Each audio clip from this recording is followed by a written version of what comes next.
Hello.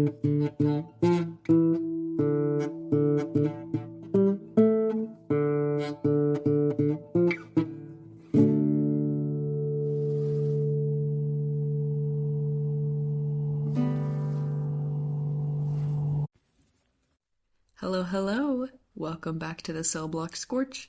This is Cricket, and I'm here to record my winning piece from week 50. The prompt was given by Lost, and it is the story must involve cucumbers. And I called this piece Cucumbers. I'm laughing looking at this because I formatted this piece. I edited the margins on the page to make them tiny so it would be one perfect page long. That's such a silly aesthetic decision. Why did I do that in 2019? I don't know. Anyways, please enjoy that silly tidbit that won't matter in this audio format. And here is Cucumbers.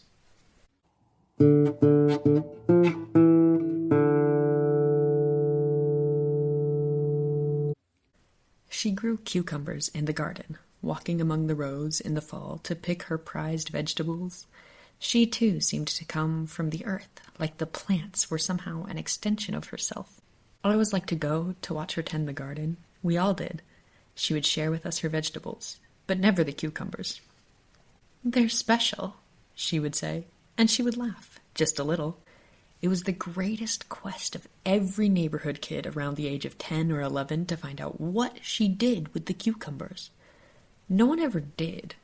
And by about 14, we stopped caring because there were still the tomatoes, carrots, potatoes, onions, lettuce. She shared everything except the cucumbers.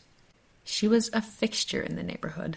Nobody remembered when exactly she had moved in, but we were all there when she left. We came back from all over, and we all brought vegetables for lunch. No one brought cucumbers.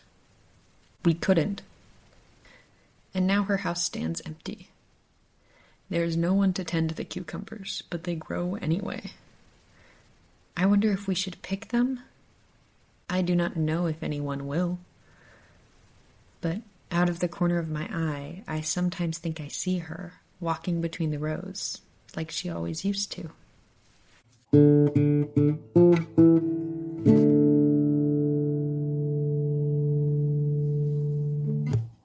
And now, some comments from our judge. That's me, Lost.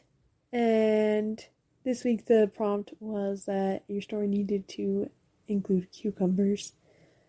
And I love a kind of vague but specific prompt because it can go in so many directions. And the writers this week did not disappoint.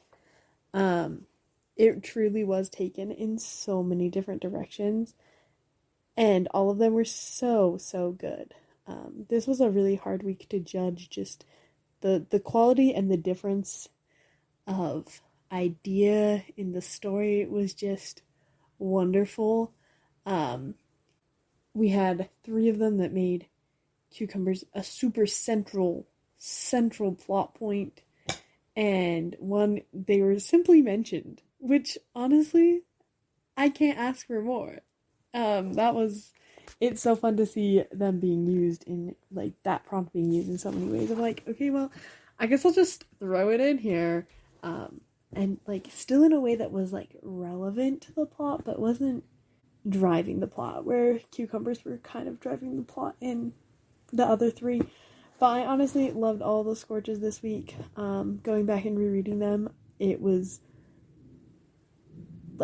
I was even a little surprised about Cricket winning, not because Crickets wasn't great. I love Crickets, but the mood in that one, reading it today, I was like, oh, this one is so good, but not the vibe right now. But when I read it the first time, when I read it for judging, it was the mood, which is one of the funnest things about this being completely subjective. All the pieces submitted this week were amazing, and I loved every single one. I love all of them. But Crickets hit the right mood at the time that I judged. And yeah, they're so good. I highly recommend taking a look at the embers if you have been interested in them, this week is definitely worth it. We got lots of fun, lots of shenanigans involving cucumbers. And now, back to our regularly scheduled episode.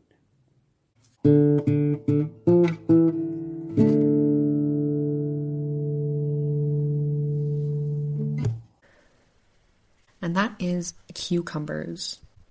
The secret to winning is that I know 2 things about Lost, and those 2 things are she loves fairy tales and folklore, and she loves cucumbers. She loves cucumbers so much. And so this prompt was like silly, but I just really wanted to write something that felt like it would be something she really liked, something that felt kind of magical, and where the cucumbers were like a real important feature, and I also wanted them to be like real cucumbers. I didn't want like metaphorical cucumbers, or we're calling something else a cucumber. I just wanted it to exist exactly this way. So, there you have it. That was my final piece here for the first year of our Cellblock Scorch podcast. You will not hear back from me until next year. And if I'm right, this should be dropping on the 25th. So happy holidays to whichever holidays you celebrate. We're fully in the middle of that season. I personally am glad that the winter solstice has passed and the days are getting longer now. And of course, December 25th is Viktor Nikiforov's birthday, which is very important to me personally. Yeah, let's see. So the prompt that I gave for week 51 was, the rat and the lights are optional. Oh man, I got such good pieces that week. I'm excited to share that with you. Once again, have a cozy festive season and keep those fires burning. The Cellblock Scorch is a production of Stellacore, an independent group of nerds sharing their obsessions with the world. Links to all our projects, including Instagram, Tumblr, YouTube, Patreon, and Ko-Fi, can be found on our link tree, posted in each episode description. Follow us on Tumblr or Instagram to see the prompt of the day before the episode drops, and a quote from each Scorch the day after. If you would like to support our creative endeavors, you can give a one-time tip to the Ko-Fi of the writer of your favorite Scorches, or check out our Patreon. There, you can access the Scorches and episode transcripts for free, or sign up for Spark level support for $5 a month to gain access to our embers as well.